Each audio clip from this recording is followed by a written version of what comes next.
Pakistan projected itself as a peace broker publicly, while allegedly quietly sheltering Iranian military aircraft from possible American strikes.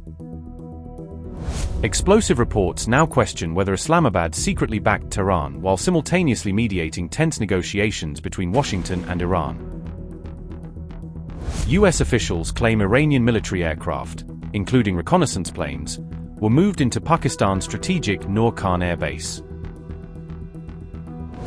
As ceasefire tensions deepened, Pakistan allegedly became a hidden sanctuary protecting Iran's remaining military aviation assets from attacks.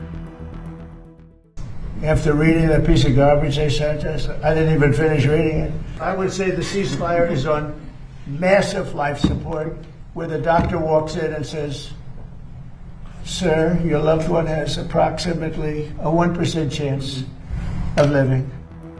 Pakistan's role as a diplomatic mediator is under intense scrutiny following explosive allegations involving Iranian military aircraft. A CBS News report claims Islamabad quietly allowed Iranian military aircraft to use Pakistani airbases during regional tensions. According to US officials, several Iranian military aircraft were allegedly shifted to Pakistan's strategic Nur Khan Air Base. Reports say the aircraft included an Iranian RC-130 reconnaissance plane designed for surveillance and intelligence gathering operations. The reported aircraft transfers came soon after President Trump declared a fragile ceasefire agreement with Iran. American officials suspect Tehran relocated valuable aviation assets to avoid possible US military strikes during escalating tensions.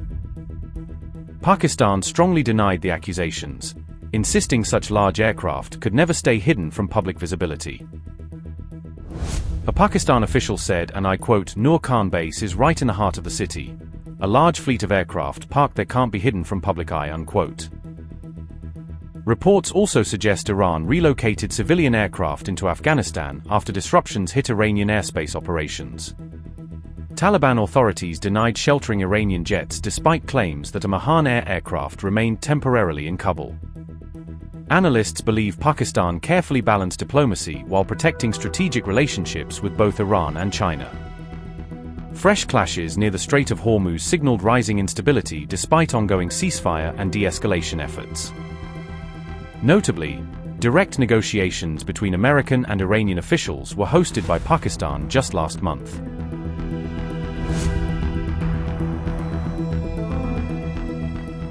Military action could resume after President Trump reportedly rejected Tehran's latest diplomatic proposal. Trump dismissed Iran's latest proposal harshly, saying he did not even read what he called garbage. President Trump warned reporters that the ceasefire remains extremely fragile and is now on massive life support. You mentioned that you're going to be meeting with the generals on Iran. You rejected a deal from Iran over the weekend. Can you tell us anything about that proposal and what, if any, effort was made to break this deal? Yeah, it was just unacceptable. You know, a lot of people said, well, does he have a plan? Yeah, of course they do have the best plan ever. I mean, Iran has been defeated militarily, totally. They have a little left. They probably built up during this period of time. We'll knock that out in about a day. But I have a plan. You know, it is a very simple plan. I don't know why you don't say it like it is. Iran cannot have a nuclear weapon. They're very dangerous. They're very volatile. It's a terrible thing that's happened over there. They've killed 42,000 people in the last 2 months. 42,000. At least that's what we know of.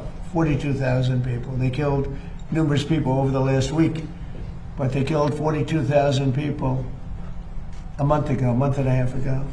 They were unarmed protesters, not at all violent protesters. And they started taking them out, shooting them. So we're not going to let them. That's the plan. You know, people say, what's the plan? The plan is very simple. The blockade, first of all, was a part of military genius, just like Venezuela was military genius. We have the greatest military in the world by far. And we're stocked up with great ammunition. We have much better stuff than we did 2 months ago when we first did the attack, which knocked them for a loop. But very simple. Iran cannot have a nuclear weapon. It can't have it. And if they did have it, the Middle East would be gone, Israel would be gone, and they'd hit Europe probably next. We're doing the service to the world. And this has gone on for 47 years. Other presidents and leaders of other countries that have the power should have done it, but they didn't do it. But it's a very simple plan. Iran cannot have a nuclear weapon, and they won't have a nuclear weapon, and they didn't want to go that far. If you can believe it, they didn't. How stupid? Are they stupid people? They didn't want to believe it. They think that, well, I'll get tired of this, or I'll get bored, or I'll have some pressure. But there's no pressure. There's no pressure at all. We're going to have a complete victory. We've already, in theory, had a complete victory from the military standpoint. The military, look, their Navy is dead. They had 159 ships. Right now they have 0, other than the little speedboats that go around that got taken out 8 a day by us. They have no Air Force. They have no anti-aircraft. Now, they probably put the shoulder jobs into service over the last 3 weeks, probably. But essentially, they have no anti-aircraft. They have no radar.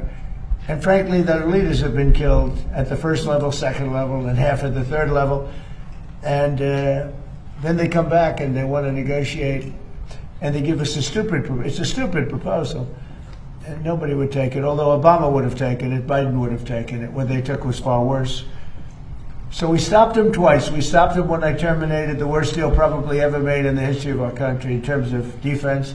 That was the Iran nuclear deal by penned by Barack Hussein Obama. That would have given Iran a nuclear weapon within a year.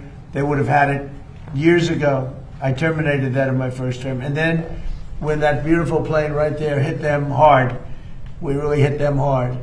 And they told me, I want to just tell you this because they like to say, oh, well, maybe it wasn't that hard a hit. Iran told me very strongly, because they intend to give us the nuclear dust, as I call it. It's easier than talking about other terms because it's a term everyone knows. But the nuclear dust, which is what we hit, they told me, number one, you're getting it, but you're going to have to take it out because the site was so obliterated that there's only 1 or 2 countries in the world that could get it. It's so deep and got hit so hard that there's no way they have the equipment to move it. You and China are the only 2 countries in the world that could take it out. So we talked about it, and they said, you'll have to take it out because we don't have the capability of doing it. So for those people that like to say that those great pilots in those great planes, well, we just ordered 22 more of them, new and improved, that those great pilots didn't do their job. They did their job. At 1 o'clock in the morning with no moon, no light, no nothing, every single bomb hit its targets. And then, as you know, we shot some incredible things that nobody else has. Nobody has a military like we have.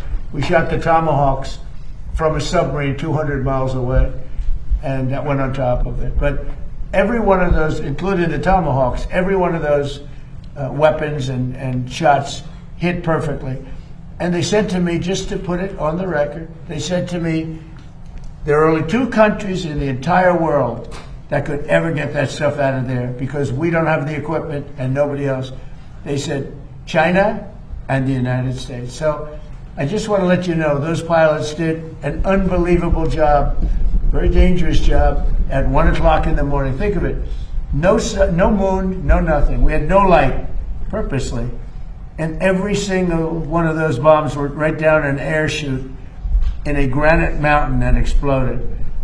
And they are unable to get it, even if they wanted to. But we're not going to take a chance. So that's part of the deal. So, sir, you said Iran agreed to allow the removal of all their enriched uranium? Yeah. Well, they did 2 days ago. They didn't.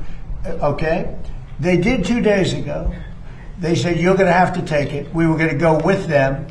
But they changed their mind because they didn't put it in the paper.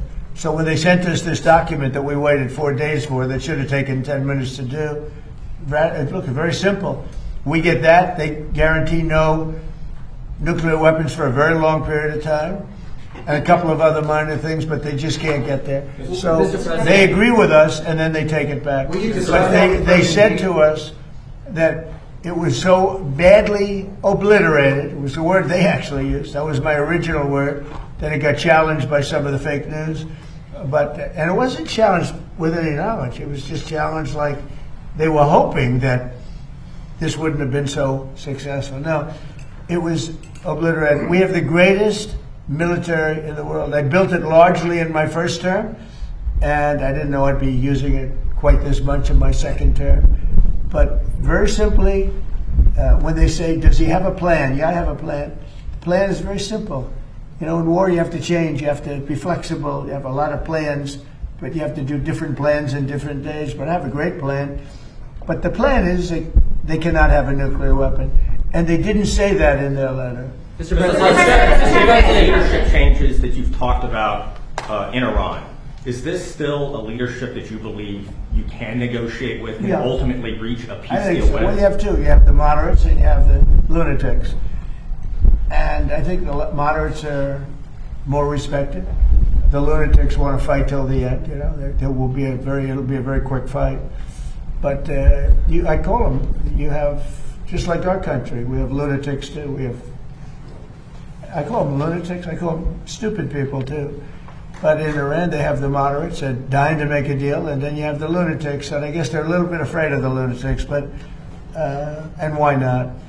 The level of ferocity for protest. You know, the people are watching it. They want to go out on the streets. They have no weapons. They have no guns. We thought the Kurds were going to give us weapons, but the Kurds disappointed us. The Kurds take.